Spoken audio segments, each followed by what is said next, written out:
This is a recording of Chapter 9 of Zensuon Crystal Age, Where the Shiny Things Are, where we learn a bit more, and so do our duo. Mika woke up from reading a book. He was sitting down on a big armchair in the library, the one his father had made in the factory for guests. He enjoyed it because it was made for various big folk representatives, and thus he could just wallow in it like it was a vertical bed of sorts. He woke up from some strange nightmare while reading what appeared to be this Land of Adventure Zensuon book on his lap, and looked up at the knocking that brought up his consciousness back to the waking world. It was his father. Hey, Dad, Mika smiled, waking up slowly as he used both hands on the sides of the big cushion of the armchair to straighten his back. Mika, you can't plant your head in books all day. Help me out with the inspection today, announced Shlomo Hirschfield, similar looking, though somewhat chubbier halfling man, with a white suit and a black-brown tie hanging from his neck, with some lights coming out of it at points in various colors of the rainbow. He came in picking up a folder and going through the papers therein, looking for some piece or another.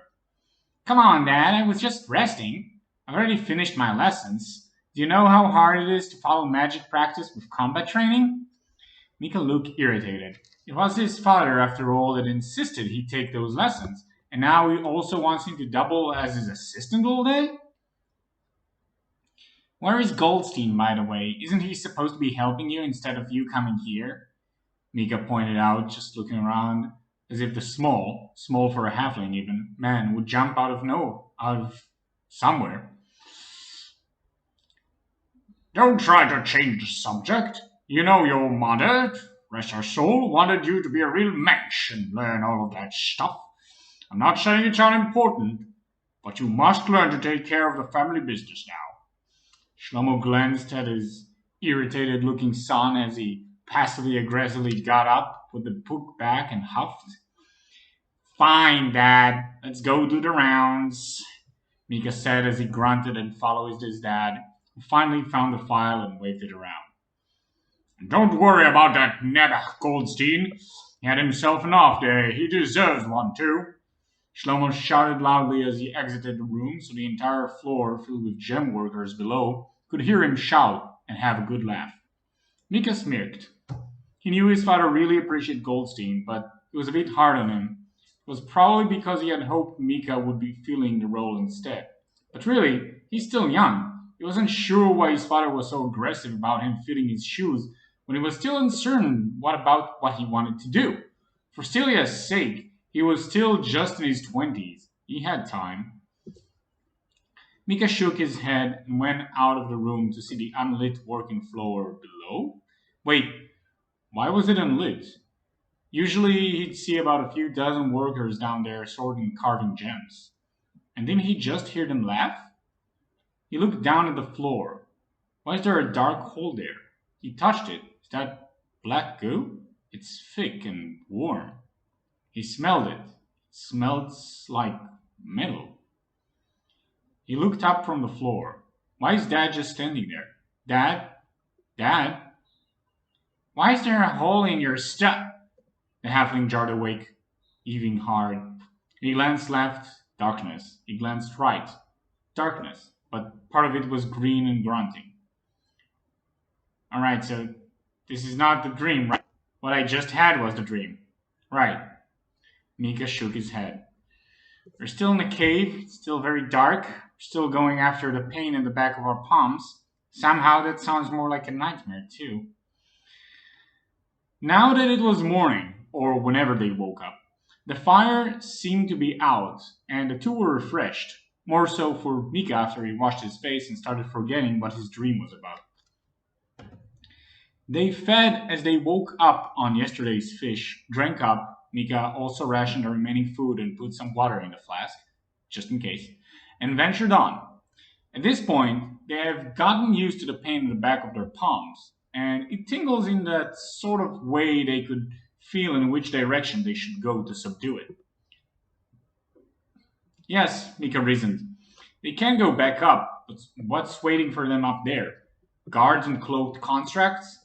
He'd take his chances in this cool cave with food and water. As they both knew the way, Mika gave Naraka the lead.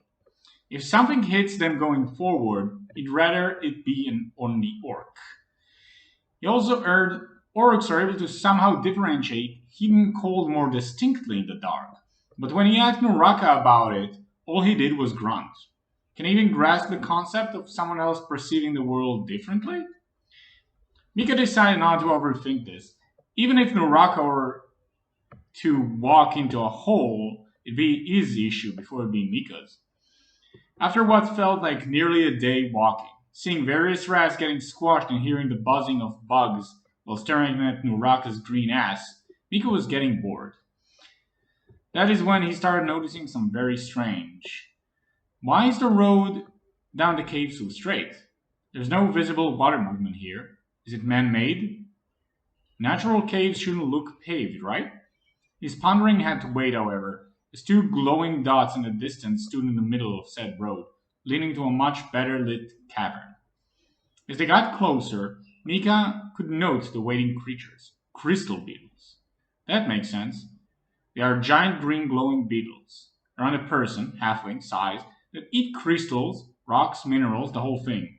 Especially Baetylus. Nearly impossible to train. Father told me the dwarves and gnomes tried relentlessly. But why do they have a piece of wood pierced into their head? Squash! Nuraka did not wait for instructions, even a provocation. He simply cleaved one of the beetles in their way. The other jumped on him. He too had a piece of gnarled wood breaching out of its head and looked like he was trying to use it as a tool to ram the orc. It didn't do much. The beetle's saliva is extremely good at dissolving crystal and rock, not so much anything else like flesh, as he too was squashed by the axe. Mika walked closer to the two corpses. Now that they were basically erupted by the greenskin and Mika's axe, depending on who you asked, Naflin could see that the wood did indeed go all the way into their bodies. Halfway in, he thought. At least it seems so for the carnage, Mika sighed. Did you have to kill them? Next time wait for me to say so. Mika looked up at the orc. Naraka grunted and moved towards the light, placing his axe on his shoulder and its blade by the side of his head. It was a cavern. It was massive and had lights from the Baetylus hanging within lamps around the place, placed in their glass cover, likely with a rune on it to give off light, written by someone of some skill. It meant someone was here. Of course, when they were was a matter of debate. It all depends on the quality of the rune and the Baetylus, but it meant that this space had someone at some point in time in the past. Mika glanced around. Stone bases to what was probably once structures, corroded metal, piles of stone of various sizes. This was a mining operation. Of course, crystal beetles were used long ago in biomining operation, though they stopped, as even trained beetles would end up eating some of the merchandise. Squish, squish, squish. Mika realized he left Naraka alone, catching killing more crystal beetles once he arrived at the scene. Aside from the few splattered corpses, it looked to him as if there were quite a few of these beetles, and other oversized insects, all with wooden extensions from their fronts. Some even had open wooden boxes containing an assortment of Baetylus grafted onto their backs as if meant to be used as carrying beasts. Mika took a breath, about to say something, but instead walked behind the rampage and filled his backpack full of Baetylus of all sizes, colors, and shapes. Until someone didn't shout and demanded you stop with a weapon in hand, he saw no issue with picking up a few stones off of the ground. He needed all of this to get more help, more coin, and wasn't he wanted anyway? He'll pay back when he's taken the factory back. And you would think someone would be here, Mika considered, as the bugs all eventually counted their losses and fled from the greenskin. Aside from the bugs. Wait, do bugs of different species or at all do that? Mika had little knowledge of insectoids, but something struck him as weird about the entire thing. Sure, I heard There were some semi-intelligent ones in Zensuon, but were those the ones? Aren't they usually on the Empire side? Are all of them intelligence? Did all the bugs Naraka squash have sapiens? Not the time to think about that. It seemed more like someone is operating here using those well-trained insects with these wooden protrusions coming out of their head. Even if that's the case, this all feels extremely off. Once Naraka cleared all of the insects daring to approach him, he glanced at the thinking Mika and grunted. I have nothing to say to you. Mika could not berate Naraka exactly after taking the magical stones, but he wasn't going to congratulate the orc for ignoring his words. Instead, Mika simply pointed to where the two of them felt that pull, or rather, alleviation of the pain that was constantly there, like a sharp itch level of annoyance, at the back of their palms. They found what must have once been a rather important tunnel. As Mika looked across the gap into it, he could see old markings in stone and remains of steel that had a distinct shape. Perhaps as flourishes or had some long gone functional reason there is no longer obvious adorning the sides of the wall.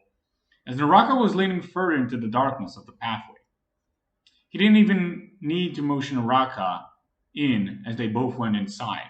The orc first, of course, venturing into the large tunnel. Walking further in, Mika could see gaps in the sides of what looked as if they once held doors, but those likely rotted away with time. He took a quick peek inside as neither were in a hurry, and at worst he could run after the orc if he decided to move on since his green hands were glowing in the dark. He considered, since no yellow Baetylus was shining here, that this tunnel was abandoned or unexplored by the new residents, but his eyes went wide, seeing what room after room contained valuables, jewels, necklaces, rings. In the dim light, it was hard to tell value, but it seemed to all be packed in unassuming wooden crates. Mika considered for a moment, but it was already packed full of magic stones, and they're a lot pricier and more combat effective than most jewelry or gems. He ran back to Naraka, thinking to fill him in for a moment. Mika stopped and shook his head. The idea that the orc will comprehend the value of anything that isn't based in blood and mud is highly unlikely. Regardless, he knew how to get here now. All he had to do was get this pain to stop, and after a few forays into the city, he could.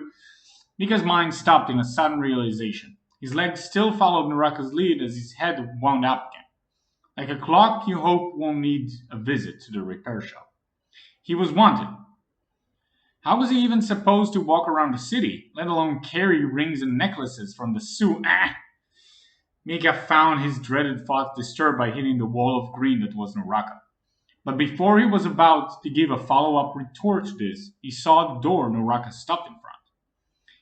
It didn't seem terribly special, but it was well maintained, and considering the status of almost everything here, it was suspicious. What are you waiting for? Mika asked. It was usual for Naraka to run forward, for all the day and who knows how much that he had known him, that is. Then Mika noticed it. The marks on the back of his palms are burning. Then it hit the halfling.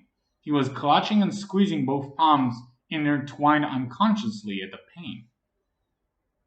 It's beyond the door, Mika stated what was obvious to them both. Naraka held Choppa away from his shoulder and into a firm grip in his hands, instead, roared and kicked open the door.